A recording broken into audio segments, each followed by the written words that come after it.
네, 안녕하세요. 울프입니다. 이번에는 와이프가 얼마 전에 구입한 LG 그램 17인치 요거를 메모리하고 SSD 업그레이드를 직접 해볼 거예요. 사양을 업그레이드를 해서 사도 되고 AS센터 가서 공임을 주고 의뢰를 해도 됩니다. 근데 뭐 굳이 제가 있는데 그렇게까지 할 필요는 없을 것 같아갖고 제가 직접 하기로 했고요. 뭐 이렇게 알려져 있다시피 메모리 슬롯 하나하고 M.2 슬롯 하나가 여분이 있어서 업그레이드를 하실 수가 있어요. 그래서 지금 준비한 게 970 에버 플러스 8기가 메모리입니다. 현재 그램 17인치는 메모리는 8기가를 추가를 해서 최고 16기가까지만 업그레이드가 가능해요. 이 M.2 같은 경우는 반드시 업그레이드를 하는 게 좋다고 생각을 하는 게, 원래 그램에 달린 SSD는 NVMe가 아니고 시리얼 ATA, SATA라고도 하죠. SATA 3 인터페이스에 M.2 SSD가 들어가 있습니다. 기왕이면은 빠른 인터페이스가 있는데 굳이 느린 거를 쓸 필요는 없잖아요. 그래서 두 가지를 준비를 했고요. 아무래도 노트북의 뒷판을 열어야 되니까 이거 간단한 공구 찾아보니까 나사를 푸는 것만으로는 안 되기 때문에 헤라나 요런 게 있으면 좋습니다. 그게 없으시면 최소한 요런 신용카드 안 쓰시는 거, 망가져도 상관없는 거, 요런 거 몇 개 가지고 있으면 좋고요. 뒤를 보면 고무발 4개, 앞뒤로 플라스틱 마개가 몇 개가 있어요. 셋, 넷, 다섯, 여섯. 여기도 고무발은 5개네요. 얘네들을 다 떼내고 이 안에 있는 나사를 쭉 풀어내면 됩니다. 상처가 좀 안 나게 조심해서.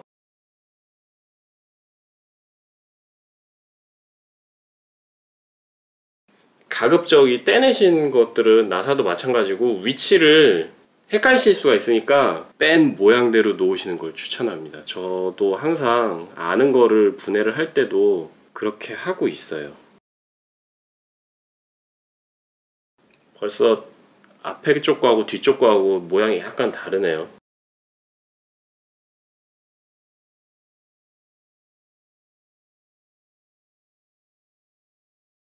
나사는 48 11개네요. 11개 많이 꼈다.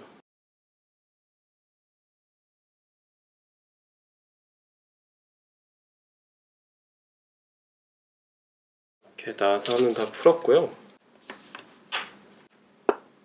신용카드 같은 거를 넣으면서 카드만으로도 충분히 될 것 같아요. 너무 깊숙이 찔러 넣지 않으면서 끝에 걸린 애들을 들어주면 됩니다. 노트북 전면 쪽에서 뒤쪽으로 들으라고 하던데 뭐 적당히 이렇게 들면서, 요거는 요령이에요. 이거는 말로 설명해 드리기가 좀 그렇고, 이게 보기엔 그래도 플라스틱이 아니라서 이런데 보니까 쉽게 상처가 좀 나는 편이네요. 도장은 좀 잘 망가지는 편입니다. 요건 좀 아쉬워요. 노트북을 무언가 작업을 하실 때는 열고 나서 배터리 케이블을 항상 먼저 뽑아 주시기 바랍니다. 지금 보면 여기 배터리 케이블이 있는데 그냥 잡아 뽑는 걸 거예요. 왜 이렇게 해놓냐면, 뭐 이렇게 작업을 하다 사람이 실수를 할 수가 있어요. 나사 같은 거랑 탁 떨어뜨리든가 이럴 때 이 기판에서 쇼트가 나면 그대로 타버려요, 기판이. 네, 예전에 한번 태워먹은 적이 있습니다. 항상 모든 컴퓨터도 그렇고 차도 그렇고 다 DIY를 하실 때, 직접 뭔가를 하실 때 보면 생각보다 전문가가 아니라도 작업을 할 수 있게 다 돼 있어요. 그게 어떤 말이냐면, 뭔가 무리하게 어딘가 걸리는 것 같다, 어딘가 무리하게 힘이 뭔가 부드럽게 들어가지 않는데, 아니면 짤깍하고 들어가지 않는데, 요런 어떤 느낌이 들면 즉시 동작을 멈추고 원래 어떻게 해야 되는지를 찾아보시는 게 좋아요.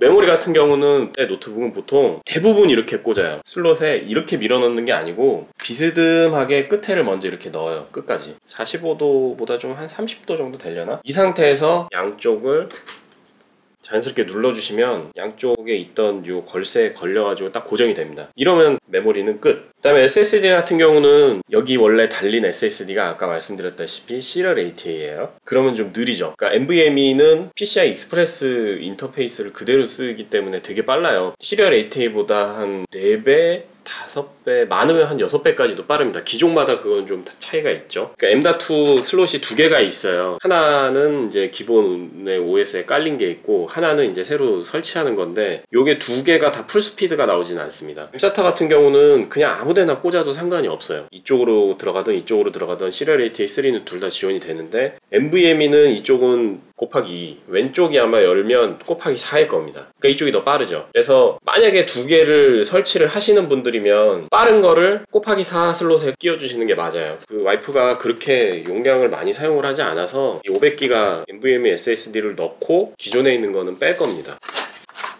제품에 따라서 SSD를 구매를 하면 기존에 있던 하드디스크에서 마이그레이션 하는 툴을 제공하는 업체들이 있습니다. 꽤 있어요. 저는 그래서 일단 설치를 해서 기존에 있는 데이터를 싹 옮긴 다음에 빼버릴 거예요. 그래서 그 설치를 하는 동안까지는 추가 슬롯에 장착을 하겠습니다.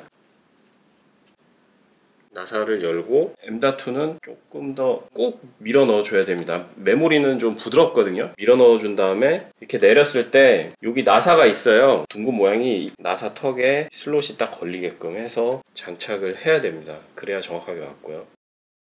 하드를 그대로 마이그레이션 한 다음에 뺄 거기 때문에 일단은 기존 상태로 그대로 원래 자리에 인식을 시켜서 부팅을 한 뒤에 그 다음에 이제 바꿔 꽂을 겁니다. 밑뚜껑을 굳이 닫을 필요는 없을 것 같은데 배터리를 다시 연결해 주시고요. 조심스럽게 원래 자리로 끼워주고 이제 데이터 마이그레이션을 해보겠습니다. SSD로 가는 거니까 오래 걸리진 않겠죠? 16기가가 정상적으로 인식이 됐고요. 원래 8기가였습니다. 그리고 삼성 970 에버 플러스로 검색을 하시면 삼성전자 고객 지원 페이지를 찾을 수가 있습니다. 링크에 보시면 다운로드에 데이터 마이그레이션 툴이라고 있어요. 설치를 하시고 새로운 디스크를 따로 포맷이나 이런 것까지 할 필요는 없는 것 같아요. 그 원본 디스크의 사양하고 이름, 모델명 이런 게 쭉 보입니다. 기존에 있던 것도 삼성 SSD였어요. 지금 산 거는 이제 리테일 시장에서 제가 따로 산 거고요. 그냥 복제 시작을 누르면 될 것 같아요. 원본이 어디냐, 어디로 옮길 것이냐 확인해서 문제가 없다면 진행을 하시면 시작하고 나서는 한 20분 정도 걸리나 봅니다. 근데 이게 정확하지 않아서 처음에 한 30분 예상 시간이 나오다가 지금 한 15분으로 줄어들었어요.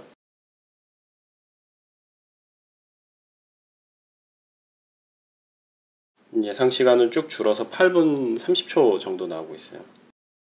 복사 다 하고 검증하는 단계도 있네요. 선택할 수는 없는 것 같고 강제적으로 돼 있는 것 같습니다. 어차피 한 번 복제하고 계속 쓸 건데 그냥 검증하는 게 낫죠. 저는 선택하게 해놨어도 검증했을 것 같아요. 정상적으로 마이그레이션이 됐고 작은 디스크에서 복사를 하는데도 그냥 알아서 빈 공간이 더 크게 잡히게끔 알아서 조율을 해줍니다. 그냥 더 넓은 집으로 이사간 것 같은 그런 느낌으로 만들어줘요. 종료를 하고 이제 바꿔 껴 보겠습니다. 완전히 꺼지길 기다렸다가 그대로 다시 열어서 마찬가지로 또 나사를 뽑아야 되니까 꼭 이거 해주셔야 됩니다. 저는 메인보드 날려봤어요, 옛날에.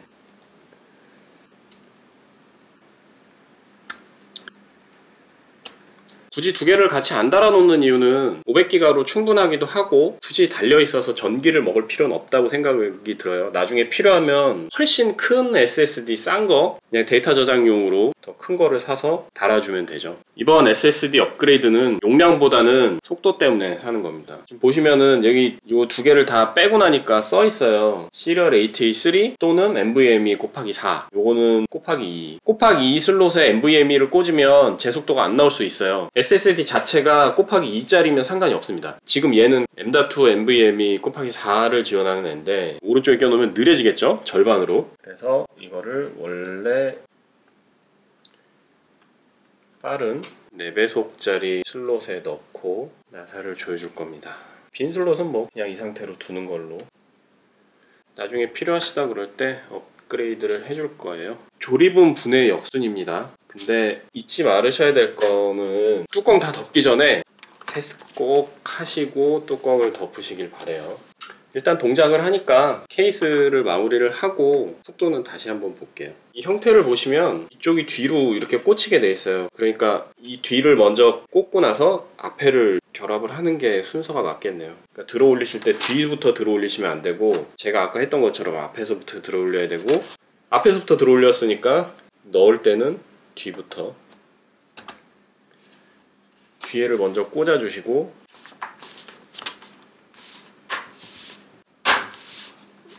네, 안 부서지니까 네, 튀어나온 부분이 없게 쭉 눌러주시면 될 것 같아요. 지금 보면 이쪽에서 한번 저항이 있었으니까 그 부분만 눌러주시면 돼요. 지금 봤을 때는 나사는 사이즈는 한 사이즈 같아요.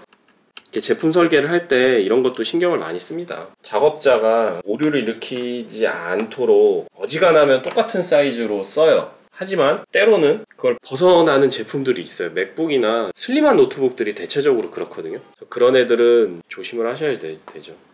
지금 보시면은 이렇게 서로 대각선에 있는 것들 순서대로 교차해 가면서 집어넣어요. 조금 더 균일하게 조일 수가 있어요. 그리고 한 번에 다 조이지 말고요. 나사들이 다 제자리에 제구멍에 딱 맞을 때까지, 이게 항상 모든 제품은 만들고 나면 공차라는 게 있어요. 딱 정확한 그 자리에 100개가 다 똑같이 뚫리진 않습니다. 조금씩은 어긋날 수가 있어요. 그러니까 나사를 넣을 때 하나를 다 조이고 나머지를 넣는 게 아니라 다 나사구멍에 어느 정도 빠지지 않을 정도로 나사를 조여주고, 그 다음에 이제 다 제자리에 들어갔다고 생각됐을 때 조이기 시작하는 거죠. 이때도 저는 대각선으로 합니다. 보통은 대각선으로 했을 때는 주의해야 될 점은 뭐냐면, 다 하고 나서 덜 조인 게 없는지 꼭 확인을 하셔야 된다는 거. 마지막에는 쭉 돌아가면서 다 조였나 보고, 그리고 고무발들을 다시 제자리에 넣어주면 될 것 같아요. 특별히 고무발의 방향성 같은 거는 없는 것 같지만, 그래도 혹시 모르니까 어느 한쪽이 더 튀어나오게 돼 있는 건 아닌가 보시면서 넣는 게 좋겠죠. 방향은 없습니다. 한 방향이에요.